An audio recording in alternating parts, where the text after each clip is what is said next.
Hello, I am Melody Ann, founder of Author Nation. Author Nation is a YouTube channel, as you know, you're watching, but it is also a community of authors just like you.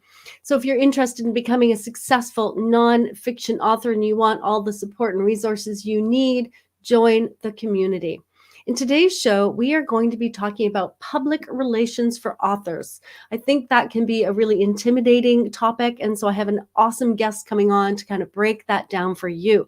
Lilian Sue is a longtime public relations or PR coach and publicist who focuses on helping authors fulfill their potential to become global industry leaders by focusing on how to build a healthy PR mindset above any strategy. Through her strategic coaching program, her coaching intensives, and brand new self-paced hybrid PR course, she empowers authors to gain confidence, to learn how to develop their own successful PR campaigns. Welcome, Lilian. How are you today? Doing well, thanks, Melody. Thanks for having me.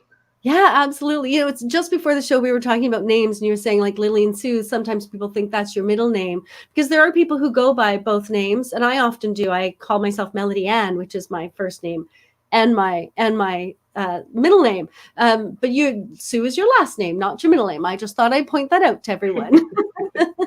So you've been in PR a long time. Can you tell us a little bit about your background? I started my business in social media marketing and copywriting. And one of the reasons why I added publicity as a service is because I kept having these fantastic entrepreneurs come to me and say, hey, I know we're already working together on social media and copywriting, and I would love if, to have publicity to that. Do you do publicity? So I decided to add that as a service to my business because I got tired of telling people no. Yeah. And I cut my teeth in working with it, in doing a variety of different campaigns, working with other agencies to work with clients who were authors, a lot of filmmakers, celebrities, fitness brands, basically just all span the gamut. And that's kind of how I got started in PR, was basically because I said, I want to be able to be there in the best way possible to fulfill my clients' needs and to help them fulfill their goals the best way possible. So let's add public relations to my services. Oh, I love that. So in other words, I'm an entrepreneur and I'm going to figure out how I can best serve people and what they need. And that's what I'm going to bring to the table. That's a brilliant way to be an entrepreneur. Just going to put that out there. One thing you do that I really love is it's not just about PR. There's also the mindset or an empowerment piece of what you do. Can you talk a little bit about that and why that's part of what you do? One of the things that I noticed as I started working with more clients on campaigns was that a lot of the same questions and objections would come up. So things like, why do I need to put together a media kit? Who wants to hear from me? I don't feel comfortable doing interviews. I'm scared that no one's going to pick up my book and everything. And I thought to myself, as I'm working with clients in launching their campaigns, I'm having to do a lot of this personalized guidance and counseling and helping them work past mindset blocks as it is. How about I incorporate coaching into my services in order to give the entrepreneurs and authors who want that education piece, who want to learn how to get over that hump on their own and learn how to gain the confidence to launch their own PR campaigns. Because 9 times out of 10, I've discovered it's not so much the step-by-step strategy that scares them. What stops them at the door is the mindset block that's telling them, I don't have a big enough audience, I don't have enough money for this. The people who get press coverage are people who get lucky, and that's never going to be me. These are things that come up over and over again, and that's why I decided to really incorporate that into my services and just sit down with authors and go, how do you feel about this? Why do Mm. you feel this way? And what can we do to help you move past that? Yeah, no, I love that you do that. I think that's so important. Another thing that I see authors kind of coming to a complete halt in public relations is I don't have any connections. You talked about lucky, and I think the other side is some authors like, well, she got a lot of media attention. Mhm. She must know people. She's completely in the know, and only if you're in the know will anyone pay any attention to you. And so, is that true? The key to PR at its heart is two things: Hmm. storytelling and Yes. relationship building. So, with the storytelling, you have to have the confidence to position your story the right way that's going to tell people two things: why they should care and why they should read it. Not just read the Mm. book, but care about you as a writer. And when it comes to building those key relationships, yes, on the surface, it looks like to you somebody got a lot of media coverage and therefore they're successful. What you don't see is the strategy, the outreach, and the blood, sweat, and tears that went into forging these connections. Because if there's one thing that I've learned in all my years of PR, it's that you will have a lot of rejection. But within that rejection, you will also be able to build a lot of long lasting positive relationships with podcasters, mainstream media, other writers and reporters who will be willing to review your books, to interview you, to maybe attend one of your events and cover an event, right? Mm. But what it comes down to is the work you put into building that strategy and then doing the outreach to actually build those relationships. That's brilliant. Excellent. Thank you. And I'm just, for everyone watching, if you have comments or questions, please comment or ask a question. Lillian's here to answer your questions and she's happy to do so. So my next question is, what are all the activities in public relations? Like, what does that actually mean? Well, public relations is basically like you picture an umbrella. And Mm-hmm. under that umbrella, you have several different content areas. You have event coverage, you have corporate communications, you have crisis communications, and thought leadership, and then media relations. And the Mm. ones that I focus on with my clients primarily, who are authors, are media relations and thought leadership. Mm. And we focus on that because media relations is the component of PR where you have to do most of your relationship building. That is where you forge relationships with the reporters, with the interviewers, the podcasters, whoever it is that you're reaching out to in order to gain what we call earned media. So Mm. PR that you don't pay for is earned media. Mm. So every interview that you get just from, pitching them in an email, that is earned media. Yeah. Thought leadership is a component of public relations where it's you putting your own voice out there. So you are actively looking for opportunities where you get to write guest posts. So a lot of entrepreneurs out there will write for Forbes, they will write for Inc. There's a lot of Mm-hmm. smaller communities for authors, like the writers community on Instagram, where they will write about their expertise in research for books, their editing process, how they've gone through the publishing process. Thought leadership is about really establishing your knowledge and your expertise as a leader in the industry. So these two things, media relations and thought leadership, often work hand in hand. Yeah. And just for anyone out there, if you want to learn more about what Lilian does, there is her website. I'll also put it in the description, because what you're saying is really awesome, and I think people should just check out what else you do.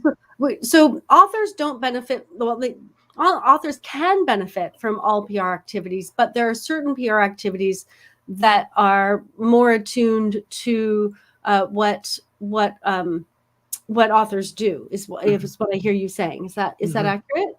Exactly. Yes. Okay. So the two most important are the media outreach. Mm-hmm. And woo, this just left my head. What was the other two? What the other one? Thought leadership. Right. Okay. So media outreach. If I'm just starting in media outreach, I'm new. I've got this. Let's start it. I've got this book idea. I haven't even started writing it. I've got this book idea. Should I write the book and then think about media, or should I think about it at the beginning? This is a question that comes up a lot with authors that I speak to and authors that I've worked with, in part because they feel like they don't have the space mentally to start thinking about anything marketing related until the book is almost done. And I completely understand where they're coming from, but it's one of those things that even before you start writing your book, you have an idea of what themes it's going to be focused on, I would think, and what the subject matter is going to be. And from that, you can start thinking about what some of your goals would be. And PR and building a strategy, launching a campaign is really only successful depending on the goals you have. Mm. And I tell authors all the time, this means you need to get more specific than just saying, I want to sell more books. Right. Because what does that mean? Yeah. That's not specific enough. Let's go deeper. Let's unpack that a little bit and talk about 3 months, 6 months, a year out. What are your goals going to be in terms of where you want to be when it comes to raising brand awareness? Where you want to be when it comes to increasing sales? Where do you want to be when it comes to forming business development opportunities and relationships there? That's something that thought leadership is really powerful for doing. Because if, as an example, there's authors that I talk to that want to book more workshops, they want to go to more conferences, they want to present at conferences. I say to them, no one, if you don't have a basis for this and a foundation built, no one's going to want to book you because they don't know who you are. They don't know what your expertise is. They don't know what your experiences have been. And that's why building a thought leadership strategy where you are strategically choosing the blogs, the websites, the newsletters that you want to contribute to in order to showcase your expertise really helps you build that foundation so that when you approach a conference, they're going to go, hey, I love so-and-so's viewpoint. Let's book them as a panelist. Yeah, that's brilliant. And it was one of my questions, is PR about the book? And I think you've just answered it. No, it's not just about the book. It's about so much more than the book. That would be correct, right? Yeah, because I always tell people that, as much as you want your readers to love the story that you've written, yes, they also have to buy into who you are and what your journey is. And are you authentic? Are you real? Are you realistic? Is who you are as a person and as an author worth supporting? And this type of conversation comes up when I'm talking to authors and they're like, why can't I just be in the background, and focus on promoting my book, because my book is what I'm putting out there. That's what matters. And I have to tell them, well, your book is your project.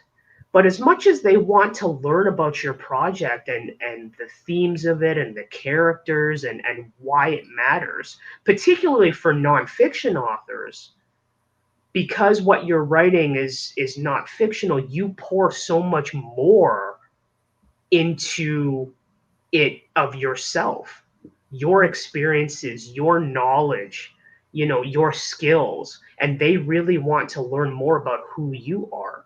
So when it comes to PR, it also comes down to what your goals are. If it's, do I want to increase sales for my book versus do I want to present at more conferences?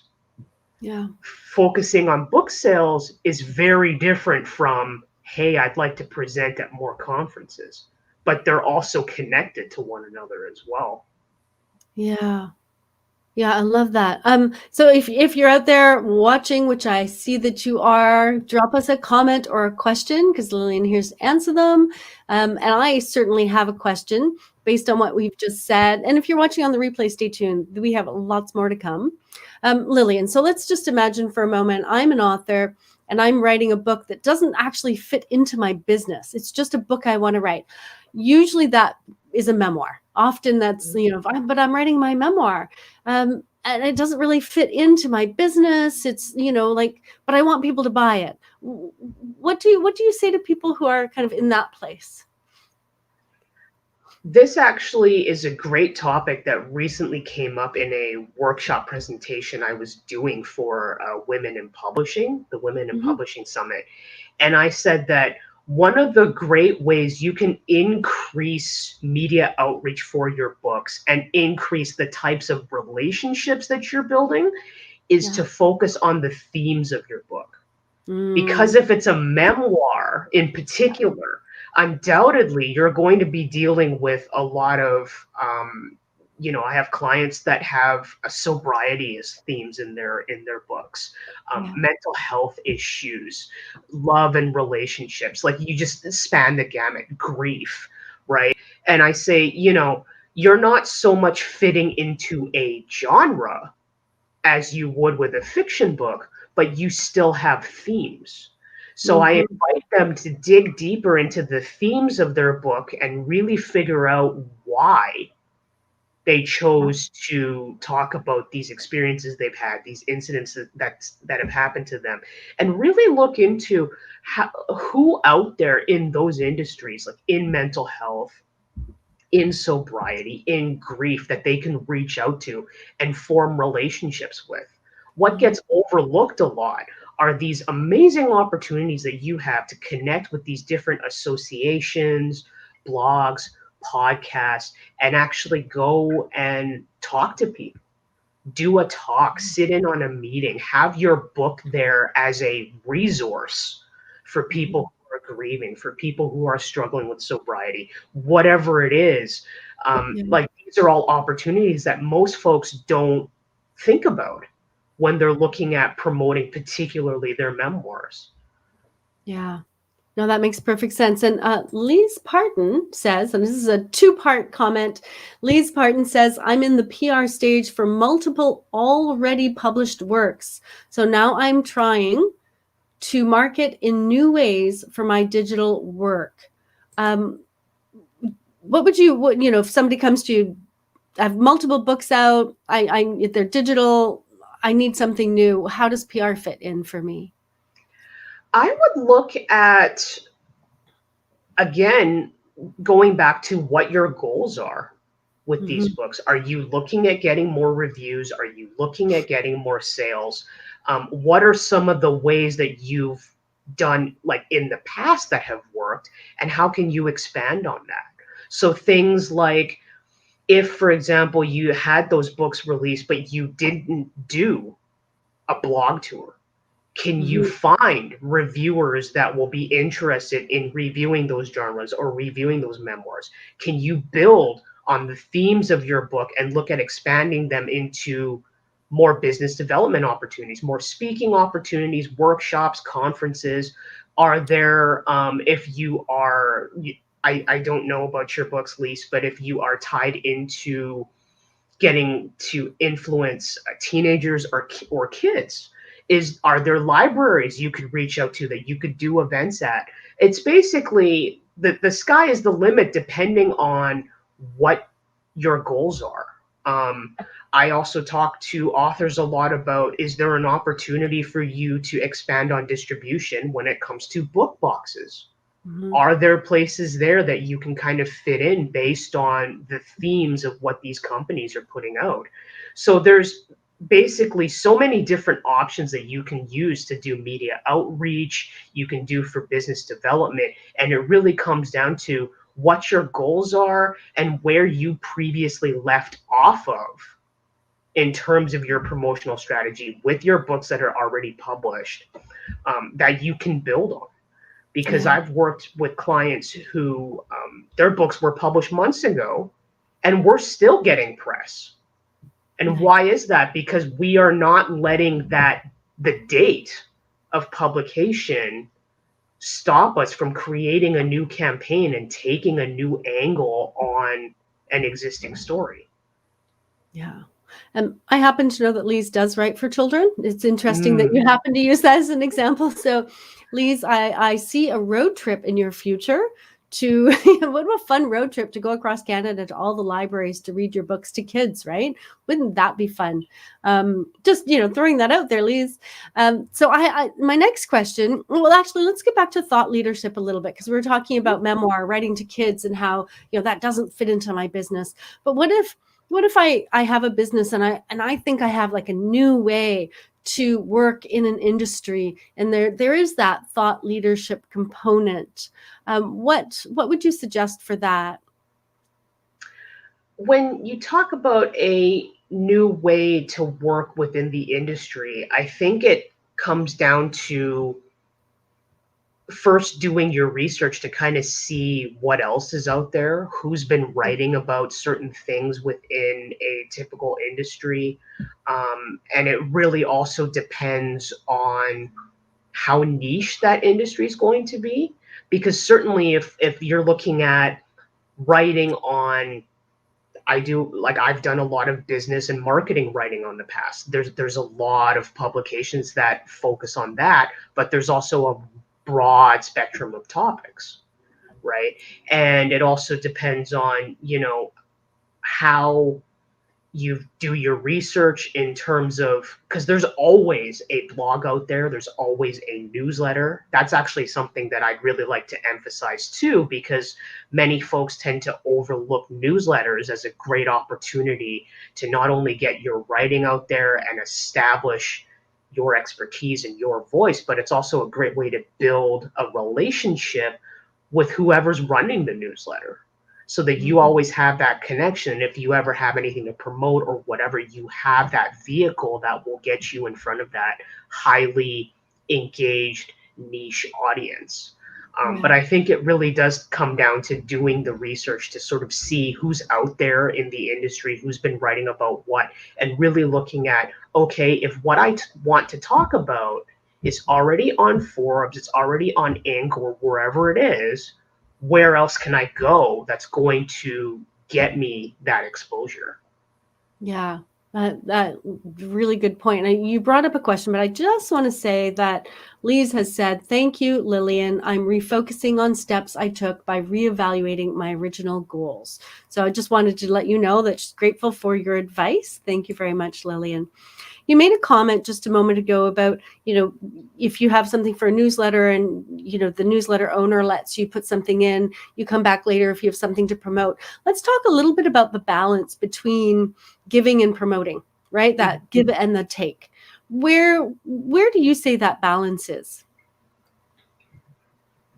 I would say that when you are looking at building the thought leadership component, it really comes down to, do I have the proper story angle that this particular audience is going to want to hear? Mm, And I say this because not every audience is right for every topic, of course, and not every audience, sometimes, depending on what it is that you're writing on, they might want something more specific than editing tips, right? They might want to know, if you are writing a memoir about how you dealt with sobriety, how did that happen?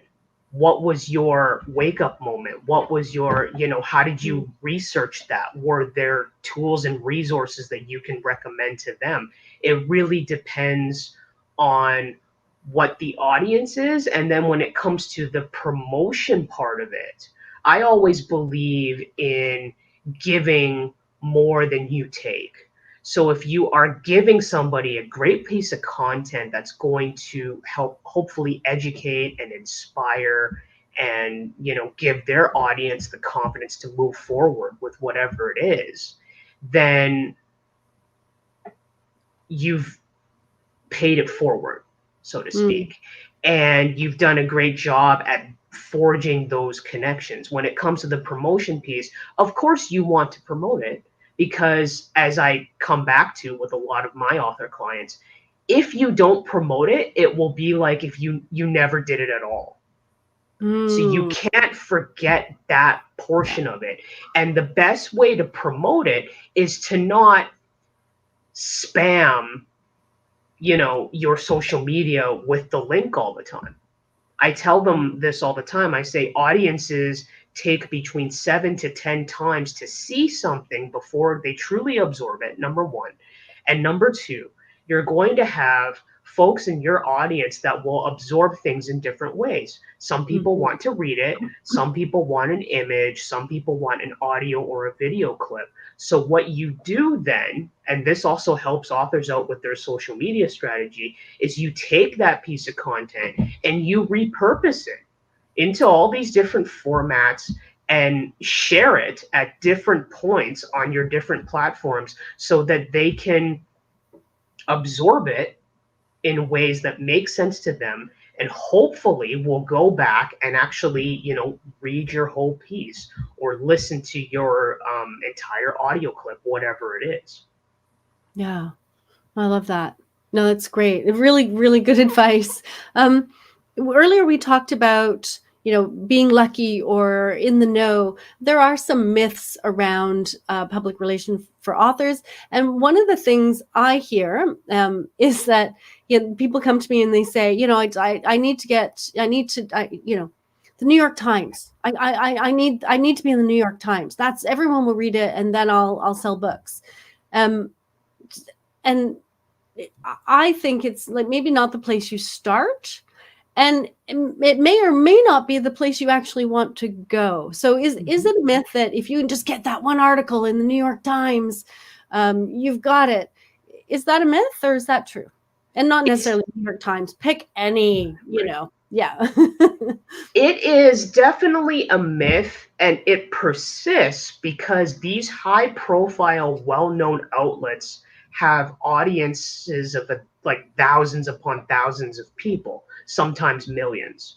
So people get attracted to, oh, if I could just get an interview in the New York Times, if I could just do the talk show circuit, right, I'm going to sell a lot more books. What I caution authors on in regards to this is that, yes, they may have audiences of millions of people, but that doesn't mean that their audience is the right audience for you or your book. Yeah. Number one. Number two, when it comes to high profile mainstream press like this, very, very few of them will take a chance on a story from someone who is completely unknown and who has no press experience, background, or track record at all. So what I counsel authors to do is that when you are first starting out and you have no experience, you're totally green, you've never done an interview, start small and start with the smaller online blogs, review websites, podcasts, and there are hundreds of these that focus on entrepreneurship, on business, a lot on authors who are writing memoirs and biographies, and also authors who are, mom entrepreneurs as well. I've seen that quite a bit. These types of podcasts and other media are there to help you get comfortable with doing interviews, to help you get comfortable with sending out story pitches and forging these relationships. Because the last thing you want to do is to jump from 0 to 60 where you have no experience, you've never done an interview, and all of a sudden you find yourself on the couch on Jimmy Fallon, stuttering through Yeah. an answer to a question because you feel like you're about ready to jump out of your skin. Yes. So I can understand, I tell authors this all the time. I can understand the attraction of these high profile outlets, but number one, their audiences may not always be right for you.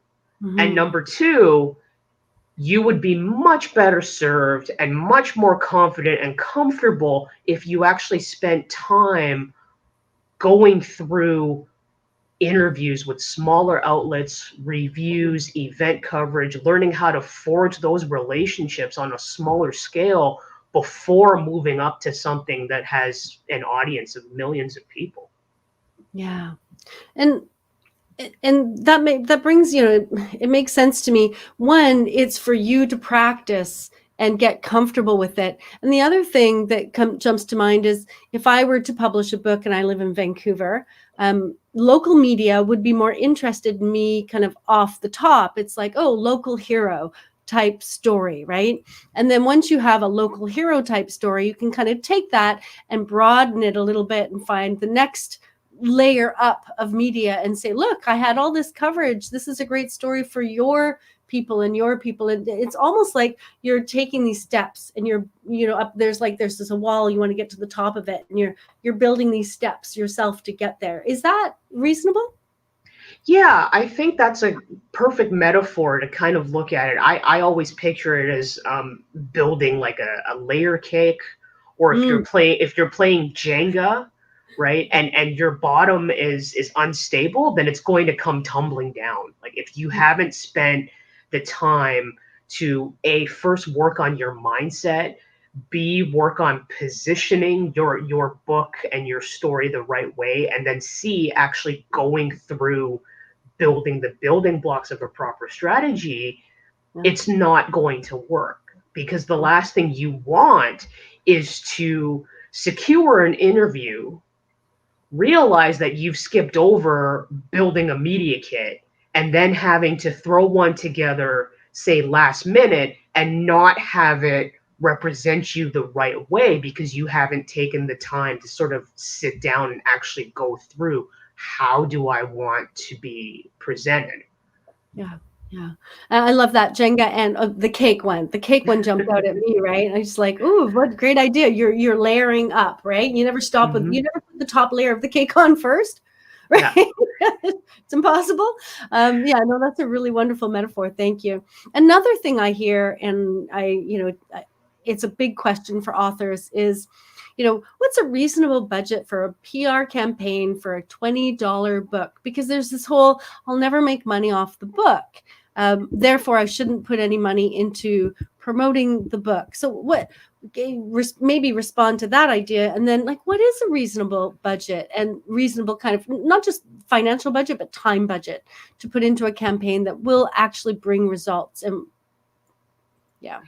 It is kind of a bit of a catch-22 situation where they say, oh, I'll never make money off the book, therefore I'm not going to spend any money promoting it. Well, here's the thing. If you don't promote it, no one's going to know about it and no one's going to buy it. Therefore, it becomes a self-fulfilling prophecy, right?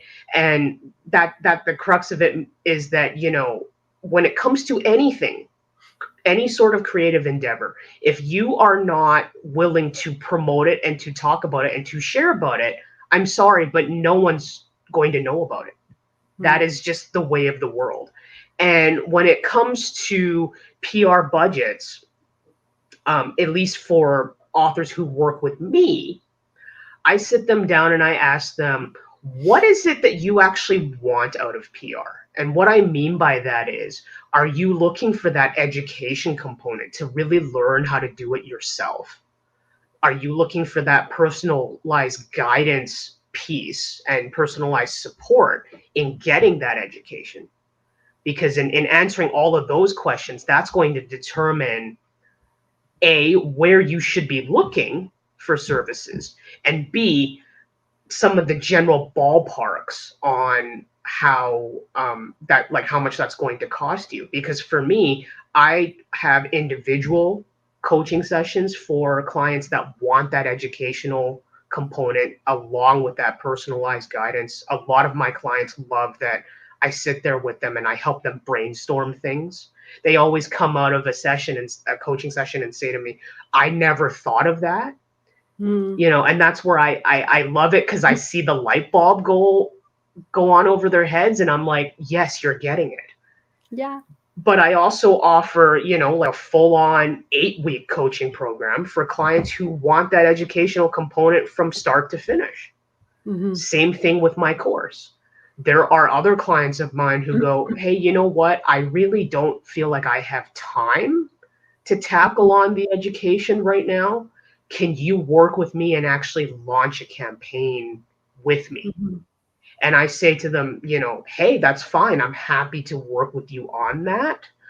But I want to make sure that, your heart is in the right place. You're willing to put in the work, and that you have the correct expectations for this, in that if we're working together on a campaign, I can't move forward without your input.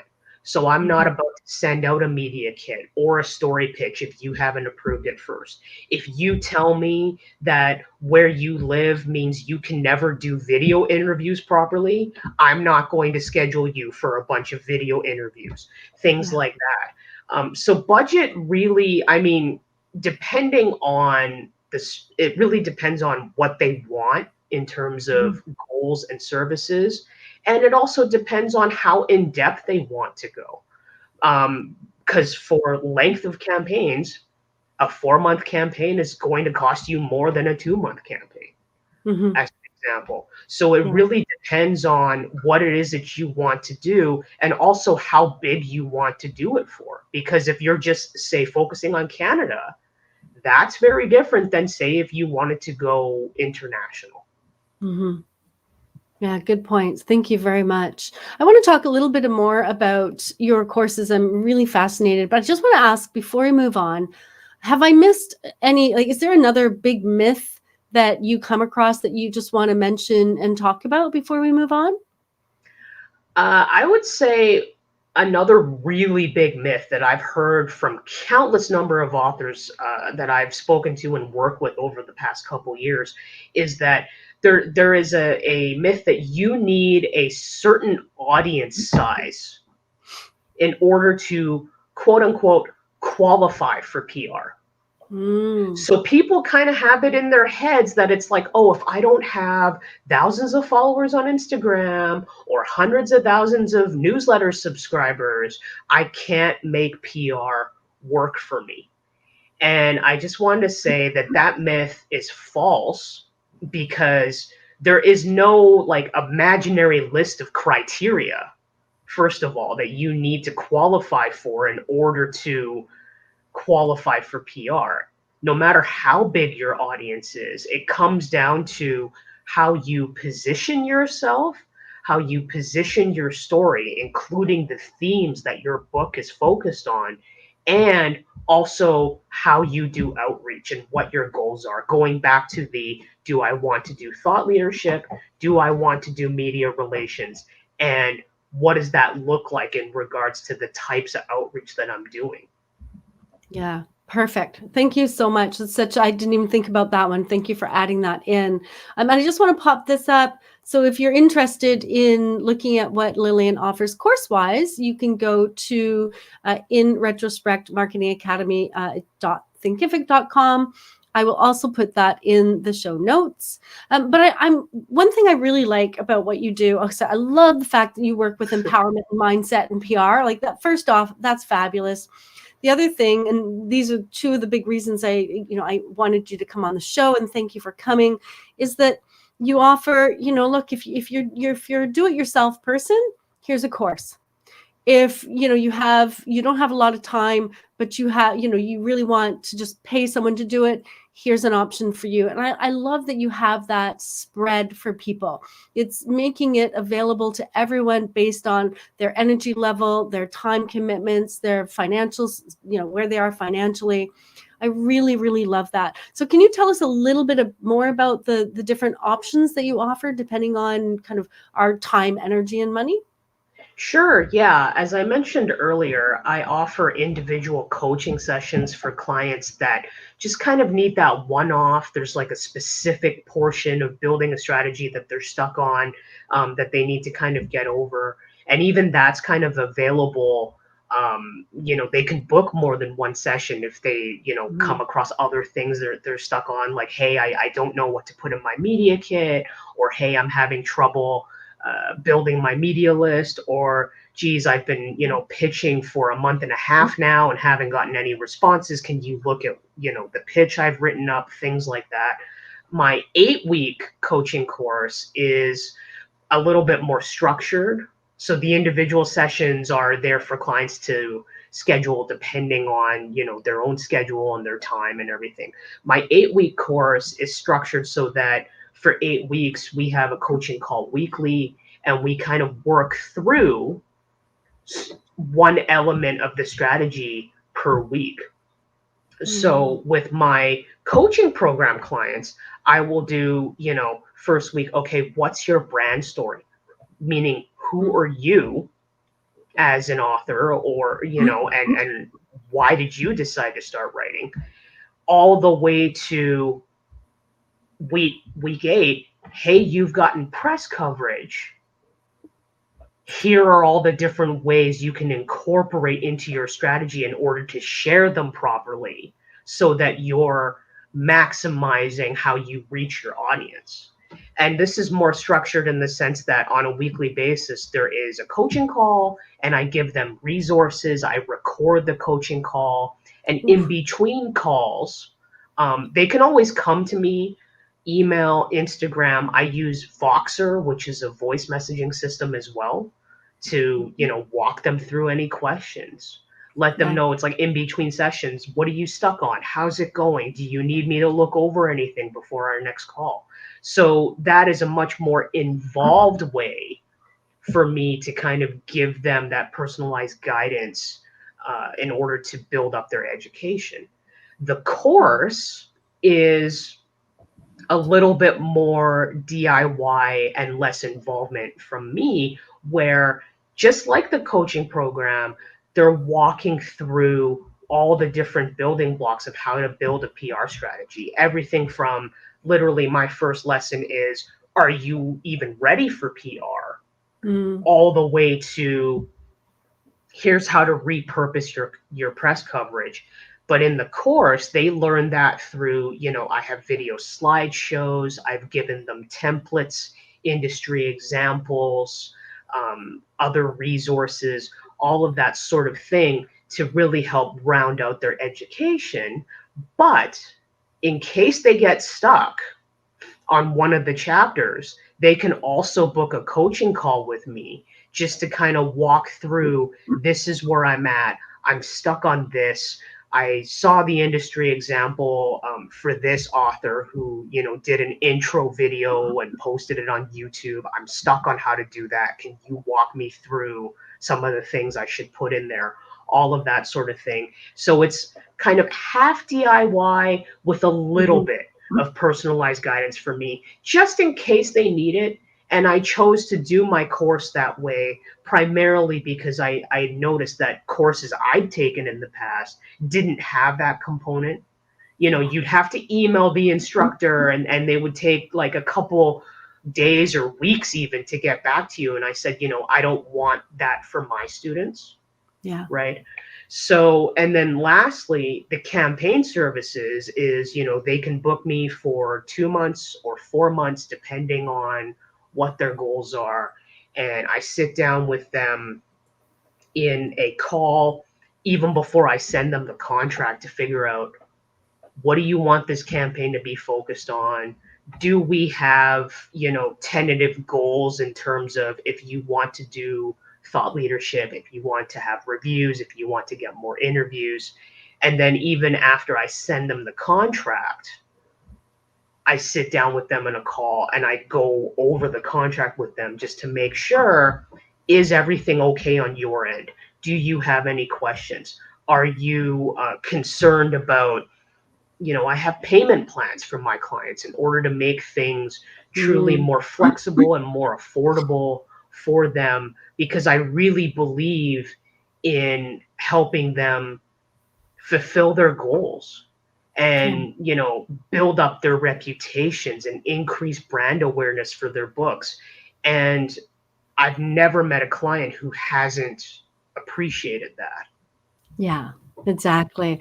We have some comments and questions. So as we are wrapping up the show, I just want to throw this out. The Holistic Tooth Fairy is asking, first she's saying, very interesting, thank you. And then, do you have any suggestions about PR for an alternative oral health wellness niche book? Can you give us a 1 minute kind of throw out one idea, maybe? I would say looking into the industry, different blogs on oral wellness and health, really building up kind of your thought leadership strategy on why this book is important, what your experiences are, and knowledge that make this book a good resource, and really building the relationships up with people who run those types of outlets and platforms. Yeah, perfect. Thank you. And then I was just about to say thank you. And I think Rachel Amira says it really well. Hey, Melody, great to be here today. Thanks for the PR insights, Lilian Sue. Rachel, thank you for being here as well. Lilian, thank you so much for being here. I've really enjoyed speaking with you. You have dropped some serious knowledge bombs on us today. I'm really grateful for that. Are there any last words you want to say as we wrap up? When it comes to PR, if there is one piece of wisdom that I could give your audience and certainly other authors today to help kind of cut down on it being overwhelming and scary, take it one step at a time and one building block at a time. So if you're starting to think about, maybe I need a strategy, start with the building block of, what am I willing to share about myself as an author that I would be comfortable talking about? Start there and then work your way through building a strategy.